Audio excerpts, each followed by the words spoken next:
বাংলাদেশের যে কোনো মানুষকে যদি আপনি জিজ্ঞেস করেন যে বাংলাদেশ আওয়ামী লীগের মধ্যে হাতে গোনা ৩ জন ভালো মানুষ যদি আপনি খোঁজেন, এর মধ্যে একজনকে পাবেন, তার নাম হচ্ছে ব্যারিস্টার সাইদুল হক সুমন অথবা ব্যারিস্টার সুমন।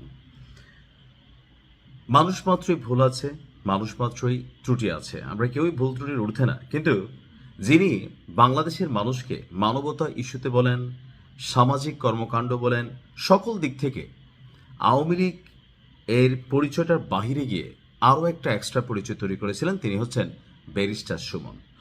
উচিত কথা বলার জন্য তাকে যুবলীগের একটা বড় পদ থেকেও পদ হারাতে হয়েছে। কিন্তু দিন শেষে ৫ই আগস্টের আগে এই জুলাই অভ্যুত্থান আন্দোলন বা এই সমন্বয়কদের ইস্যুতে বেশ কিছু বক্তব্য দিয়ে বিপদে পড়েছেন। এর পাশাপাশি ৫ই আগস্টের পর তিনি গ্রেপ্তারও হয়েছেন।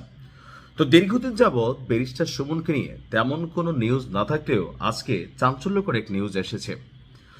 বাংলাদেশ সুপ্রিম কোর্ট আইনজীবী সমিতি, ওই সমিতির ২০২৬ এবং ২৭ মেয়াদের যে নির্বাচন আছে, সেই নির্বাচন আগামী ১১ এবং ১২ই মার্চ অনুষ্ঠিত হতে যাচ্ছে। আর এবারের নির্বাচনে আওয়ামী লীগ সমর্থিত প্যানেল থেকে সম্পাদক পদে প্রার্থী হয়েছেন ব্যারিস্টার সুমন।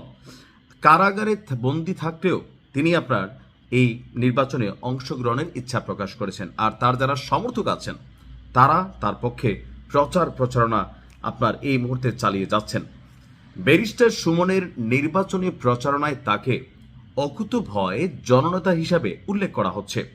হত্যা, জেল, জুলুম, লুণ্ঠন এবং মব জাস্টিসের বিরুদ্ধে তিনি ছিলেন এক প্রতিবাদী কণ্ঠস্বর। তারা যা সাপোর্টার তারা তেমনটাই বলছেন।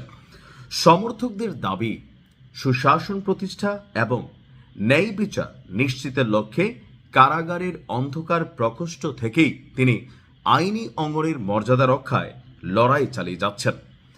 ব্যারিস্টার সুমনের বেশ কিছু ভিডিও ভাইরাল হয়েছিল। প্রত্যেকটা মানুষেরই একটা পলিটিক্যাল পয়েন্ট অফ ভিউ থাকে এবং পলিটিক্যাল অবস্থান থেকে। এদেশে শিশু যারা আজকের দিনে তাদেরও একটা রাজনৈতিক পছন্দ আছে। কেউ আওয়ামী লীগকে পছন্দ করে, কেউ বিএনপিকে পছন্দ করে, কেউ বা জামাতকে পছন্দ করে। আর আমরা যারা সুস্থ মানুষ আছি প্রত্যেকেই দল করি। তবে দলের অন্যায়ের বিরুদ্ধে খুব কম মানুষই কথা বলার সাহস পায়। আবার আপনি যদি কথা বলেন, যেমন ব্যারিস্টার সাইদুল হক সুমনের যুবলীগের যে পদটা হারিয়েছিল, আপনাদের কি খেয়াল আছে সেই ঘটনাটা কি? ঘটনাটা হচ্ছে সম্ভবত চুনারুঘাট থানায় তৎকালীন একজন ওসি সাহেব জয় বাংলায় স্লোগান দিয়ে তিনি একটা প্রচারণা চালাচ্ছিলেন।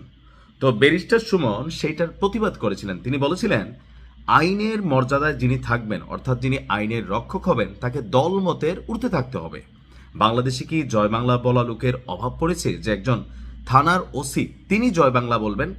তো তিনি যখন জয় বাংলা বলেন, এটা একটা দলকে রিপ্রেজেন্ট করা হয়, তাহলে আইনের সুশাসন প্রতিষ্ঠা সেটা নষ্ট হয়।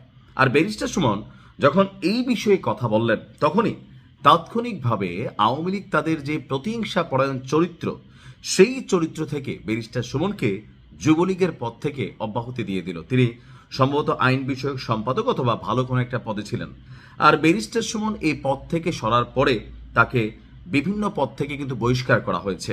আর অবশেষে যে নির্বাচন হয়েছে, আমি বিশ্বাস করি, আমার মতো নিশ্চয় অনেকেই বিশ্বাস করেন, যে এই মুহূর্তেও যদি ব্যারিস্টার সুমন তার নিজ নির্বাচনী এলাকা থেকে নির্বাচনে দাঁড়ায়, আর জনগণ যদি পলিটিক্যাল পয়েন্ট অফ ভিউর বাহিরে গিয়ে স্বতন্ত্র প্রার্থী হিসেবে কাউকে চিহ্নিত করে বা নির্বাচিত করে, ব্যারিস্টার সুমন তাদের একজন। হ্যাঁ, পলিটিক্যাল পয়েন্ট অফ ভিউতে তার দোষ ত্রুটি থাকতেই পারে, তবে ব্যারিস্টার সুমন আমার কাছে আওয়ামী লীগে থাকা যতগুলো মানুষ ছিল তাদের মধ্যে ভিন্ন একজন ক্যারেক্টার ছিল। তবে প্রত্যেকেরই একটা লিমিটেশন আছে। দেখা যাক ব্যারিস্টার সুমন এই মুহূর্তে কতটুকু সফল হন। তবে আমার ধারণা এখানে ব্যর্থ হবেন। কেন? কারণ তিনি আওয়ামী লীগের প্যানেল থেকে দাঁড়াইছেন, এটা হচ্ছে এই মুহূর্তে একটা ফ্যাক্ট। তারপরেও দেখা যাক কি হয়। ভালো থাকুন।